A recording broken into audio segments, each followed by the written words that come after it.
কিদৰে চলিছে ৰাজ্যৰ মীন বিভাগ ৰহস্যজনক স্থিতিত বঙাইগাঁও মীন উন্নয়ন বিভাগ উৰুকাৰ পূৰ্বে বাতিল যোগীঘোপাৰ দলনি বিলৰ পত্তনৰ চুক্তি বঙাইগাঁও জিলাৰ যোগীঘোপাৰ দলনি মিল মহলৰ পত্তনৰ বাতিল কৰে অসম মীন উন্নয়ন নিগম লিমিটেডে প্ৰাপ্ত তথ্য মতে যোৱা 2019 চনৰ ফেব্ৰুৱাৰী মাহৰ 16 তাৰিখে AFDCG 153/2018/5146 পৰা 5150 নম্বৰৰ মেমো মৰ্মে যোগীঘোপাৰ চলন্তাপাৰা প্ৰথম খণ্ড গাঁৱৰ বাসিন্দা গোপাল চৰকাৰৰ নামত মীন বিভাগে দলনি বিল মীনমহল পত্তন দিছিল উক্ত দলনি মীনমহল দখল সত্ত লোৱাৰ পাছত লাখ লাখ টকাৰ মাছ বিক্ৰী কৰি আহিছিল গোপাল চৰকাৰে কিন্তু 2024 চনৰ 31 ডিসেম্বৰ পৰ্যন্ত 14,41,754 টকাৰ ৰাজহ দিবলৈ বাকি থাকে মাছ বিক্ৰী কৰি পোৱা ধনৰ পৰা বিভাগক ৰাজহ আদায় নিদি সমস্ত ধন হজম কৰে গোপাল চৰকাৰে নিগমে বাৰম্বাৰ গোপাল চৰকাৰক ৰাজহ পৰিশোধ কৰিবলৈ অনুৰোধ জনাইছিল যদিও গোপাল চৰকাৰে নিগমক বুঢ়া আঙুলি দেখুৱাই নিৰ্দেশ অৱমাননা কৰে ফলত অসম মীন উন্নয়ন নিগমে চলিত বৰ্ষৰ 4 জানুৱাৰী তাৰিখে গোপাল চৰকাৰৰ সৈতে পত্তনৰ চুক্তি বাতিল কৰে প্ৰাপ্ত তথ্য অনুসৰি AFDC 153/2018/3296 মেমো নং মৰ্মে মীন বিভাগে গোপাল চৰকাৰৰ সৈতে পত্তনৰ চুক্তি বাতিল কৰি মীনমহল খনৰ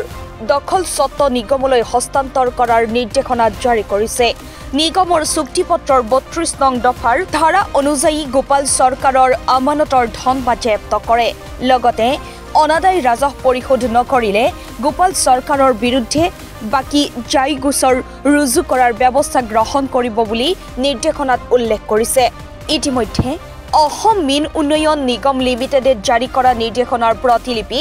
বিভিন্ন বিভাগৰ জ্ঞাতাৰ্থে আৰু ব্যৱস্থা গ্ৰহণাৰ্থে প্ৰেৰণ কৰা হৈছে নিশ্চিত গোপাল চৰকাৰ কোন পৰিচালনা কৰিছে বাবুল শৰ্মা জানো এটা মানে গোপাল চৰকাৰে লিখি তাৰ নামত বিলখন মই যেতিয়া এবাৰ মানে ভাগপাতো লবা যাওঁ তাক গোপাল চৰকাৰৰ সিগনেচাৰ থাকে কিন্তু পৰিচালনা কৰা মানে বাবুল শৰ্মা কৰি আছে এদিনও কিন্তু 6 বছৰ হৈ গ'ল আজি এদিনও গোপাল চৰকাৰক দেখা নাই চলে আছে আমি কি হিচাপত চলে আছে আমি জানে আমি জানো তাই মালিক আজি তাৰ নামতে বিলখন গোপাল চৰকাৰৰ নামত কিন্তু বাবুল শৰ্মা একদম আজি 6 বছৰ ধৰি তাই চলাই আছে পৰিচালনা কৰি আছে আমি তাকে মালিক বুলি গম পাওঁ গোপাল চৰকাৰক এখন আজিলৈ 6 বছৰ ধৰি দেখা নাই অনুসূচিত জাতিৰ মানে কাৰণে আনছে মহল তাৰ নামত আনছে কিন্তু তাইতো পৰিচালনা কৰা নাই কিন্তু উত্থাপিত অভিযোগ মতে গোপাল চৰকাৰে এতিয়াও দলনি মীনমহলৰ ৰাজহ সংগ্ৰহৰ কামত নিয়োজিত হৈ আছে আনহাতে বঙাইগাঁও জিলা মীন উন্নয়ন নিগমৰ ভূমিকা ৰহস্যজনক অতি আশ্চৰ্যজনকভাৱে মুখ্য কাৰ্যালয়ৰ নিৰ্দেশনা লাভ কৰাৰ পিছতো দলনি মীনমহল নিজৰ দখললৈ নললে বঙাইগাঁও জিলাৰ মীন বিভাগে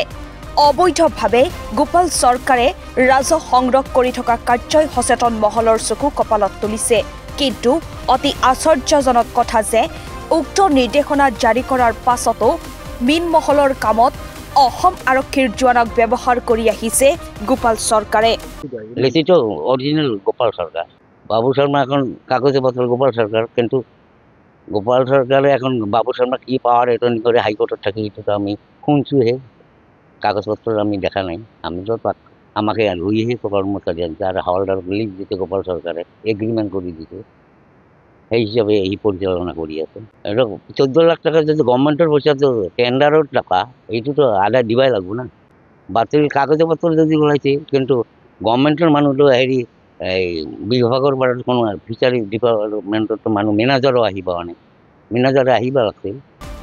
নিউজ ডেস্ক ৰিপোৰ্ট দি নৰ্থ ইষ্ট